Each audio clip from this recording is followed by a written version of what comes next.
हाँ तो मेरे प्यारे दोस्तों, आज मैं आप लोगों को निरक्षीय रेखा पर विद्युत द्विध्रुव के कारण उत्पन्न होने वाले विद्युत क्षेत्र के बारे में बताऊंगा।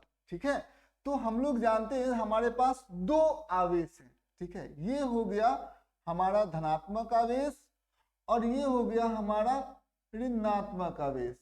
ठीक है, दोनों आवेश के मध्य में कुछ दूरी होगा। ठीक है, तो हमारा ये हो गया 2a मान लेते हैं हम लोग, ये दूरी हो गया, दोनों आवेश के मध्य में दूरी हो गया।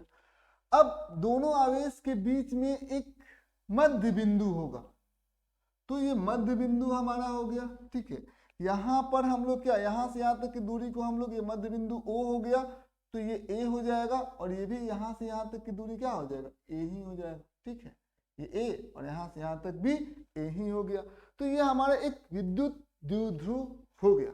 ठीक है, तो विद्युत द्विध्रुव हो गया। अब इसका ये हमारा रेखा कैसा है, ये रेखा जो है वो हो जाता है अक्षीय रेखा। ठीक है, समझ में, ये इसको इसके बारे में तो हम लोगों को पता है। अब निरक्षीय रेखा क्या होता है, अक्षीय रेखा पर जो लंबवत होगा उसको हम लोग क्या बोलेंगे, निरक्षीय रेखा। ठीक है, और साथ ही साथ वो मध्य बिंदु से गुजरना चाहिए। तो ये जो रेखा है वो मध्य बिंदु से गुजर रही है और साथ ही साथ अक्षीय रेखा पर ये लंबवत है। ठीक है, अब हम लोग क्या करेंगे, यहां पर ध्यान दीजिएगा, जैसे कि अब इसका एक बिंदु ले लेते हैं, ए बिंदु हम लोग ले लेते हैं। तो ए बिंदु हम लोग ले लेते हैं, ए बिंदु पर हम लोग सबसे पहले देखेंगे कि विद्युत क्षेत्र की, ये धनात्मक आवेश है तो ये भी ए बिंदु पर विद्युत क्षेत्र उत्पन्न करेगा, ये ऋणात्मक आवेश है तो ये भी ए बिंदु पर विद्युत क्षेत्र को उत्पन्न करेगा। समझ में? अब विद्युत क्षेत्र को उत्पन्न करेगा, तो अब यहाँ पर ध्यान देने वाली बात है कि सबसे पहले हम लोगों ने क्या किया, यहाँ पर एक धनात्मक आवेश को लिया, इस धनात्मक आवेश ने इस धनात्मक आवेश को क्या किया, प्रतिकर्षण किया, प्रतिकर्षण कर दिया। ठीक है, इधर बल लगा दिया तो बल भी इसी दिशा में और विद्युत क्षेत्र भी इसी दिशा में ही होगा।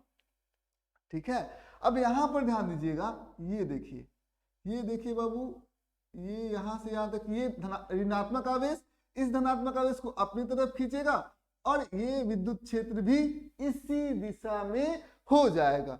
ठीक है, अब देखिए दोनों का परिमाण हम लोगों ने ई लिया हुआ है, इसको समझना, दोनों का परिमाण क्या लिया हम लोगों ने, ई लिया हुआ है। ठीक है, क्यों लिया हुआ है, क्योंकि यदि ए है, ठीक है समझ में आ जाए, और ये 90 डिग्री का कोण है, ठीक है, और हम लोगों को मध्य बिंदु से कितना दूरी पर निकालना है, आर दूरी पर निकाले। मध्य बिंदु से ए बिंदु कितनी दूरी पर है, आर दूरी पर है, तो ये ए हो गया, ये आर हो गया। तो हम लोग जानते हैं पाइथागोरस के थ्योरम से ये कितना हो जाएगा, root under A square plus R square, ये यहां से यहां तक का दूरी। ठीक है, समझ में आ गई। ठीक उसी प्रकार से ये भी क्या है, यहां से यहां तक की दूरी ए है और ये आर है। ठीक है, तो हम लोग क्या कहेंगे बाबू, ये कितना हो जाएगा, root under A square plus R square. ठीक है, समझ में, ये चीजें आपको ध्यान से समझने वाली बात है। तो ये दोनों दूरी तो हम लोगों को पता चल गया, दोनों दूरी समान है कि अलग अलग है, समान है। ठीक है, समझ में आ जी। अब समान दूरी है तो ये त्रिभुज का देखा जाए, ठीक है समझ में आ, तो ये जो इसका एक साइड है और ये साइड बराबर है, तो ये वाला जो कोण होगा, ठीक है, वो भी ये दोनों कोण बराबर हो जाएगा, दोनों कोण क्या हो जाएगा, थीटा थीटा हो जाएगा। ठीक है, समझ में, दोनों कोण थीटा थीटा हो जाएगा। अब देखिए यहाँ पर ध्यान दीजिए, यहाँ पर आपको ध्यान देने वाली बातें हैं। सबसे पहले ये थीटा हो गया तो ये भी क्या हो गया, ये भी थीटा हो गया। ठीक है, ये दोनों जो है वो पैरेलल है। ठीक है, समझ में आ गई। तो चीजें आपको, ये थीटा हो गया तो ये भी क्या हो जाएगा, थीटा हो जाएगा। ठीक है, अब देखिए ये और ये लाइन आपस में पैरेलल है, तो ये यदि थीटा है तो ये भी कितना हो जाएगा, थीटा ही हो जाएगा। कोई दिक्कत की बात नहीं है बाबू। अब इनेट हम लोगों को निकालना है, तो सबसे पहले हम लोग क्या करेंगे, ये ई है तो इसका एक कंपोनेंट जो है इधर तोड़ते हैं, तो कितना होता है, थीटा एंगल बनाया तो ई कॉस थीटा। अब ये ई है तो इसका कंपोनेंट इसके तरफ तोड़ते हैं तो भी कितना हो जाएगा, ई कॉस थीटा। ठीक है, समझ में आ गई। तो हम लोग यहाँ पर दोनों को एक साइड लिख देते हैं, E cos theta plus E cos theta, कोई दिक्कत नहीं है बाबू। अब इसका केवल लंबवत जो है उन दोनों को तोड़ना है, इस सदिश को दोनों दिशाओं में, दोनों लंबवत दिशाओं में तोड़ना है। तो इधर कितना हो जाएगा, इधर ई कॉस थीटा हुआ, तो इधर क्या हो जाएगा बाबू, इस दिशा के अंदर क्या हो जाएगा, ई साइन थीटा। ठीक है, इसका काम हो गया। ठीक है, कहाँ गई, इसका काम हो गया, इधर हो गया ई कॉस थीटा और इधर हो गया ई साइन थीटा। इसका इधर काम हुआ ई कॉस थीटा और ऊपर की तरफ क्या हो जाएगा, ई साइन थीटा हो जाएगा। समझिए इस बात को। अब देखिए ये ई साइन थीटा और ई साइन थीटा क्या हो जाएगा, कट जाएगा। ठीक है, ई साइन थीटा और ई साइन थीटा क्या हो जाएगा, कट जाएगा। तो कुल जो नेट होगा, वो नेट जो परिणामी विद्युत क्षेत्र होगा वो इस दिशा की तरफ होगा और वो कितना होगा, ई नेट यदि हम लोग बात करेंगे, ई नेट की बात करेंगे तो कितना होगा, 2e cos थीटा के बराबर हो जाएगा। समझ में आ गया, 2e cos थीटा के बराबर हमारा ई नेट हो गया। ठीक है, समझ में आ? अब यही हम लोग को ई नेट निकालना होगा। तो चलिए सबसे पहले हम लोगों ने जो किया है उसको हम लोग लिखते हैं। सबसे पहले, ठीक है, सबसे पहले बिंदु क्या लिखेंगे हम लोग, बिंदु ए की दूरी, बिंदु ए की दूरी, ठीक है, बिंदु ए की दूरी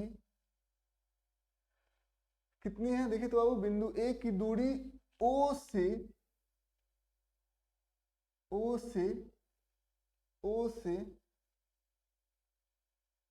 आर है। ठीक है, बिंदु ए की दूरी ओ से आर है। ठीक है, ये समझ में आ गया बाबू हम लोगों का। अब देखिए यहां पर हम लोग मान लेते हैं एम एन। ठीक है, तो हम लोग कहेंगे एम ए कितना है हमारा, एम ए बराबर हो गया, एम ए इज इक्वल किसके बराबर हो जाएगा, M A is equal to N A. M A N A के बराबर है और दोनों का मान कितना है, ध्यान रखना है, ए स्क्वायर प्लस आर स्क्वायर।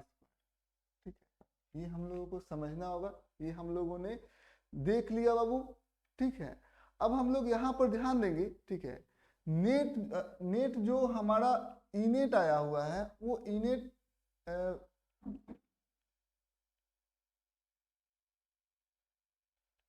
परिणामी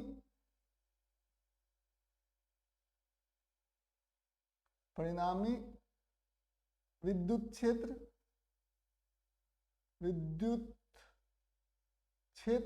ये परिणामी विद्युत क्षेत्र कितना है, तो परिणामी विद्युत क्षेत्र की बात करेंगे तो कितना हो गया, 2e cos थीटा। ठीक है, यहां पर क्या हो गया, ई विद्युत क्या है, विद्युत क्षेत्र का परिमाण है, ये क्या है, विद्युत क्षेत्र का परिमाण है जो प्रत्येक आवेश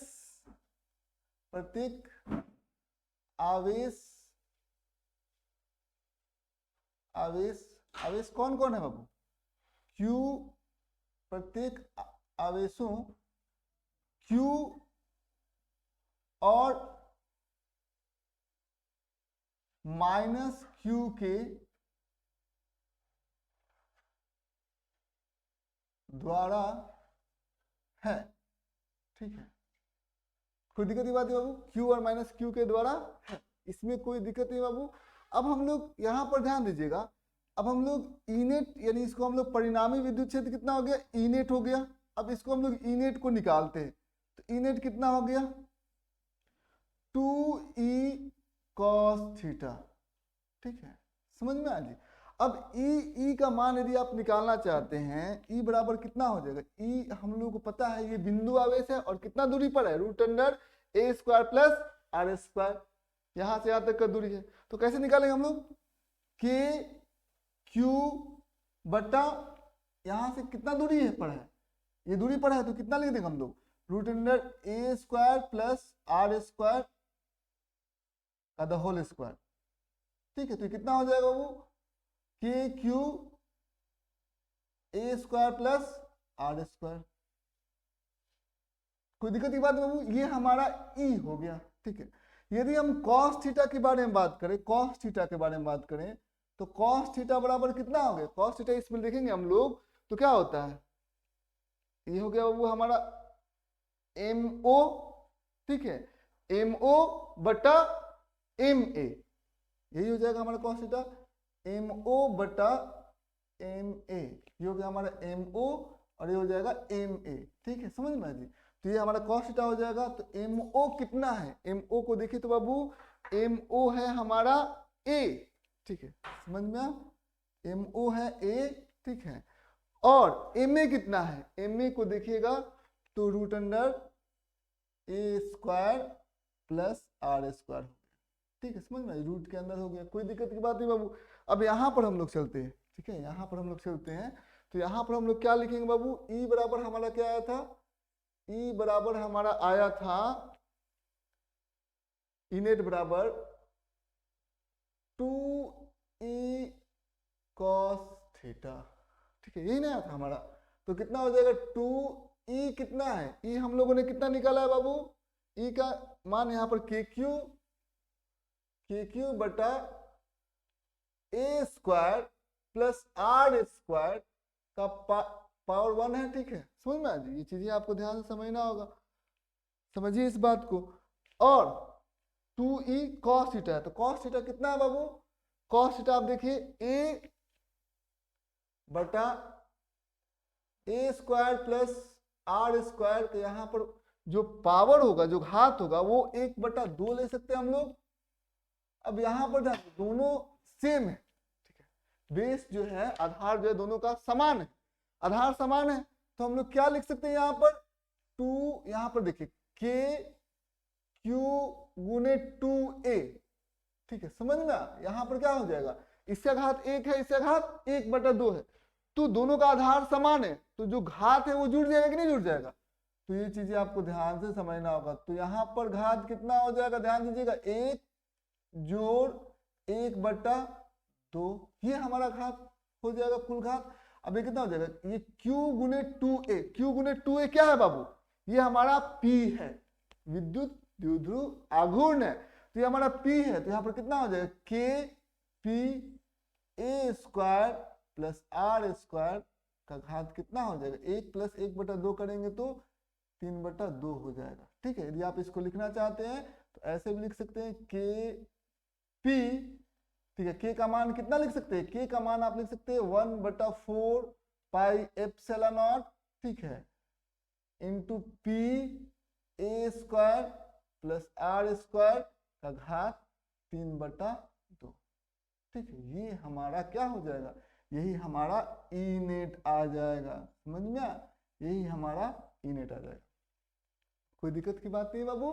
अब देखिए क्वेश्चंस किस प्रकार से होते हैं। ठीक है, अब इसको थोड़ा सा हम लोग मिटा देते हैं, क्वेश्चंस जो है हम लोग समझते हैं किस प्रकार के क्वेश्चंस जो है आपको पूछे जाएंगे, उसके बारे में आप जरा समझ लीजिए।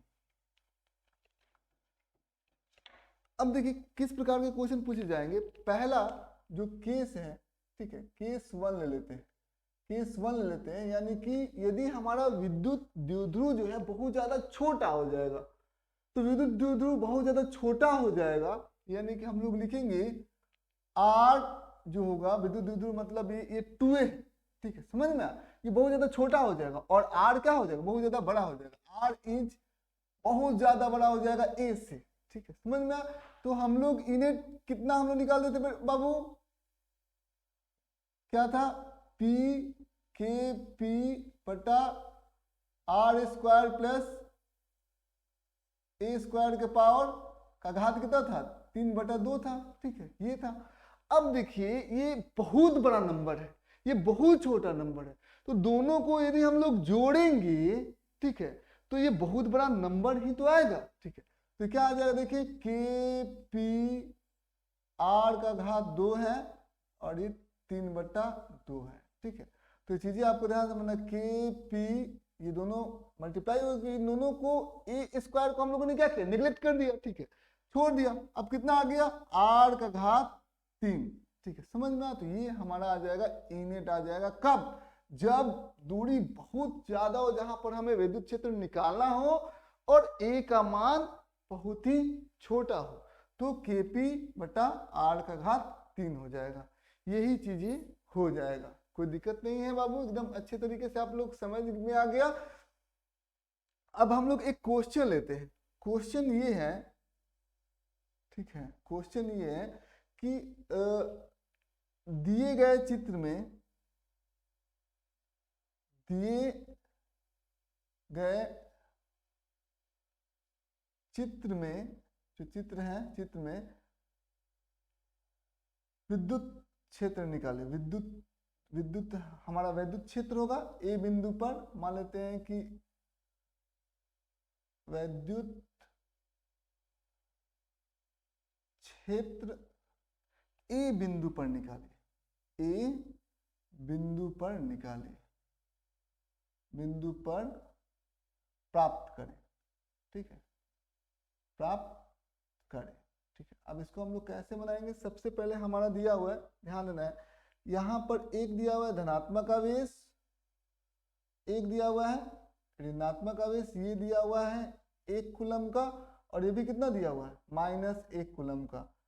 और यहाँ पर ये जो हमारा बिंदु, जिस बिंदु पर हम लोगों को निकालना है, ठीक है, वो बिंदु हमको दिया हुआ है, जो इसका मध्य बिंदु है उससे वो r दूरी पर है, यानी कि 1 मीटर की दूरी पर है, ठीक है, 1 मीटर की दूरी पर है, ये आप लोगों को खुद से करना है, ठीक है, 1 मीटर की ये दूरी पर है, ठीक है।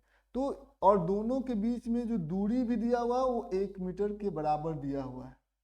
तो यदि मैं आपसे पहला प्रश्न पूछूं कि जरा r का मान निकालिए, ठीक है, ये बिंदु ये क्या है, सबसे पहले ये निरक्षीय रेखा है, तो निरक्षीय रेखा पर ए बिंदु पर हम लोगों को निकालना है। तो r का मान यदि हम लोग इसका सूत्र ले लेते हैं, तो सूत्र क्या होता है, सूत्र बताइए बाबू, Kp बटा r का घात 2, a का घात 2 का कुल घात कितना हो गया, 3/2, ठीक है। अब क्या करेंगे, यहाँ पर r का मान निकालिए, r का मान कितना हो गया, 1 मीटर, ठीक है। यदि हम बोले a का मान निकालिए, तो a का मान कितना हो गया, यहाँ से यहाँ तक 1 मीटर है, तो a का मान कितना हो जाएगा, 1 मीटर का आधा, यानी कि आधा मीटर हो जाएगा हमारा a का मान, ठीक है।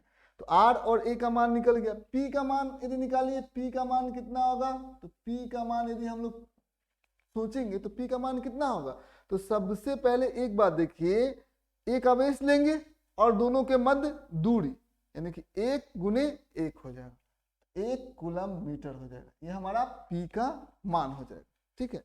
तो r का मान निकल गया आपका, a का मान निकल गया, p का मान निकल गया, ठीक है। और k का मान तो आपको पता ही है, 9 गुने 10 का घात 9 होता है, ये तो बात आपको मालूम है। तो ये क्वेश्चंस आपको अपने मन से आपको इसको बनाना होगा, अगले वीडियो में इसका हम आंसर केवल बताएंगे, ठीक है। तो ये क्वेश्चन आपको बनाना होगा। अच्छा एक बात बताइए, एक बात आप देख रहे हैं, यदि आपको ध्यान देना होगा, जो निरक्षीय रेखा होता है तो वहां पर जो विद्युत क्षेत्र होता है उसका जो दिशा होता है, आप देखिए उसकी दिशा देखिए, ये देखिए इसकी दिशा किस दिशा में ये चली गई, विद्युत क्षेत्र की दिशा आप देखिए यहाँ पर इसी दिशा में चली गई बाबू, ठीक है। और जो हमारा विद्युत द्विध्रुव आघूर्ण है उसकी दिशा किधर हो गई, ऐसे हो गई, ऋणात्मक से धनात्मक की तरफ हो गई, ठीक है, समझ में। अब दोनों के बीच में जो कोण बनेगा, यानी कि इनेट इधर हो गया, ठीक है, दोनों के बीच में जो कोण बनेगा वो 180 डिग्री के बराबर बन जाएगा। ये बात आपको ध्यान से समझनी थी, ठीक है। तो फिर ऐसे ही आप लोगों को क्वेश्चंस जो है वो देखने को मिलेंगे, समझ में। बस ना आप लोग कर लीजिए, अगले क्लास में हम लोग उसका आंसर हम बताएंगे, ठीक है। बस यहीं तक आज रहने देते हैं।